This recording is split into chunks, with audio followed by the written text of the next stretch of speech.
سيارة زبليت كن مثلا دي الزبلي كرت با بيساتيها بس بو حديقة بو دارو باري بو قولا درسته وصح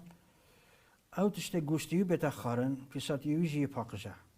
مثلا زبل مريش كابيت يبازي بتن يه مثلا حيوانات كدي بتن گوشتي بتخارن اوه پاقجه يعني او پیساتیجی بیت بکار اینان بو حديقه بتن بو مثلا ناف بستاني بتن بو بن داروباري بتن تشت وصا آن مثلا وقف كي هندك جارا او پیساتي مريشكا ادنا حيواناتا يعني وكي عالفي لد كان عالفي حيواناتا آن مثلا حتى يه هندك حيوانات دي إنن بو مريشكا درسته وصح اوه همي درسته و چما نعنينه بس او حيواناتا بارا بتر يعني خارناويل سروي تشتهي بيز بيتن او دي بجن جلاله ويتن سير روجا تشتي باقش بني باش سرجي كان اگر بو سرجي كان وخارنه بتن بجانا كي اف تشتهي بيس يعني او ام بجنيه بيس اگر اوه اف بيساتيه حيواناتا كي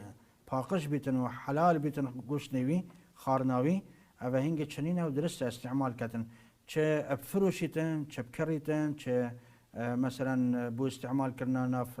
حديقه بتن زاويه بتن بو خارنا حيوانات اكي بتن مريشكا بتن اوه همي درست چنينه بس اوه